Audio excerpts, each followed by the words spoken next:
ಈಗ ರಾಜ್ಯದಲ್ಲಿ ಒಂದ್ ಕಡೆ ಬರಗಾಲ, ಮಳೆ ಕೊರತೆ ಇದೆ, ಮತ್ತೊಂದು ಕಡೆ ಒಳ್ಳೆ ಮಳೆನೂ ಆಗ್ತಾ ಇರತಕ್ಕಂಥ ಪ್ರದೇಶವೂ ಇದೆ.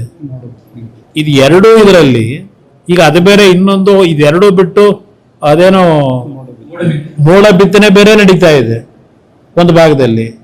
ಇದೆಲ್ಲ ಇದ್ದು ರಾಜ್ಯದ ಮುಖ್ಯಮಂತ್ರಿಗೆ ಅವರ ಮಂತ್ರಿಗಳಿಗೆ ಹೇಳ್ತಕ್ಕಂಥದ್ದು, ಬಹುಶಃ ನಮ್ಮ ರಾಜ್ಯದಲ್ಲಿ ಇನ್ನು ಕೃಷಿ ಸಚಿವರು ಮುಖ್ಯಮಂತ್ರಿಗಳೇ ಇರಬೇಕೇನೋ, ಇನ್ನು ಯಾರನ್ನೂ ಮಾಡಿಲ್ಲ. ಅದರಿಂದ ಇವತ್ತು ಈ ರಾಜ್ಯದ ಸರ್ಕಾರಿ ಕೇಳ್ತಕ್ಕಂಥದ್ದು, ಯಾವ ಭಾಗದಲ್ಲಿ ಡ್ರಾಟ್ ಏರಿಯಾ ಇದೆ, ಯಾವ ಭಾಗದಲ್ಲಿ ಫ್ಲಡ್ಸ್ ಇದೆ ನೋಡಿ ತಕ್ಷಣ ಯಾವ ರೀತಿ ಕೆಲವು ಕೆಲಸಗಳಾಗಬೇಕಾಗಿದೆ.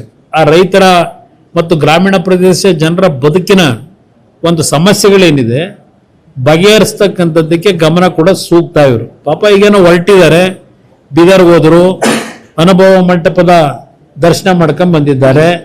ಅದೇ ಜೊತೆಗೆ ಅದೆಂಥದ್ದು ಅಕ್ಕ ಚಟುವಟಿಕೆ ಅಂತೇಳಿ ಇನ್ನೊಂದೇನೋ ಕಾರ್ಯಕ್ರಮ ಮಾಡಿದ್ರು. ಕಲಬುರಗಿಲಿ ಒಂದು ಪ್ರಗತಿ ಪರಿಶೀಲನಾ ಸಭೆ ಅಂತಲೂ ಮಾಡಿದ್ದಾರೆ. ಆ ಪ್ರಗತಿ ಪರಿಶೀಲನಾ ಸಭೆಯಲ್ಲಿ ಅದೇನೋ 5,500 ಕೋಟಿನೋ 15,000 ಕೋಟಿನೋ ಗೊತ್ತಿಲ್ಲಪ್ಪ, ಅದೇನೋ ಹೇಳ್ಕೊಂಡೇ ಬಂದವ್ರೆ ಸಿದ್ದರಾಮಯ್ಯರ ಕಾಲದಿಂದ.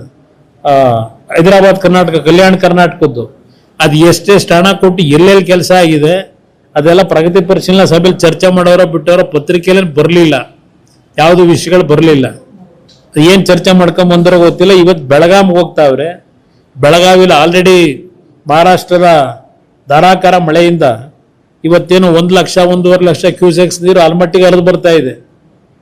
ಡ್ಯಾಮ್ ತುಂಬ್ತಾ ಇದೆ. 10 ಅಂದರೆ ದಿನಕ್ಕೆ 10-12 TMC ನೀರು. ಅಲ್ಲಿ ಜನ ಏನೇನು ಬವಣೆ ಅನುಭವಿಸ್ತಾವ್ರೆ ಆ ಮಳೆಯಿಂದ. ಇನ್ನೊಂದು ಕಡೆ ಮಳೆ ಆಗದೆ ಜನಗಳ ಬರಗಾಲದ ಪರಿಸ್ಥಿತಿ ಏನಿದೆ, ಆ ಮನೆ ಬಿದ್ದವರು, ಬೆಳೆ ಹಾನಿ ಆದವ್ರದ್ದು ಅವ್ರಿಗೇನು ಸಂದೇಶ ಕೊಡಬೇಕು ಅದೆಲ್ಲ ಕೊಟ್ಟು ಬರೋ ಸೂಕ್ತ ಅಂತ ನಾನು ಅವರಿಗೆ ಸ್ವಲ್ಪ ಒತ್ತಾಯ ಮಾಡ್ತೀನಿ ನಿಮ್ಮ ಮುಖಾಂತರ. ಈಗ ನನ್ನ ಒಂದು ಸರ್ಕಾರಕ್ಕೆ ಆಗ್ರಹ ಮಾಡ್ತಕ್ಕಂಥದ್ದು, ಇವತ್ತೇನು ನೀರು ಇನ್ಫ್ಲೋ ಇದೆ, ಮೊದಲು ಒಣಗಿರ್ತಕ್ಕಂಥ ನಮ್ಮ ಬೆಳೆಗೆ ನೀರನ್ನು ಮೊದಲು ಬಿಡ್ತಕ್ಕಂಥ ಕೆಲಸ ಮಾಡಿ. ತಮಿಳ್ನಾಡಿಂದು ಅವ್ರಿಗೇನು ಕೊಡಬೇಕು ಅದು ನೋಡೋಣ, ಮುಂದೆ ಮಳೆ ಬರಲಿ, ಬಂದಾಗ ನೋಡೋಣಂತೆ. ಇವತ್ತು ಏನು ನೀರು ಬರ್ತಾ ಇದೆ, ಈ ನೀರನ್ನು ಬರೀ ತಮಿಳ್ನಾಡಿಗೆ ಕಳೆದಲ್ಲ, ಬಿಟ್ಬಿಟ್ರೆ ಆಗಲ್ಲ, ಗೇಟ್ ತೆಗೆದು.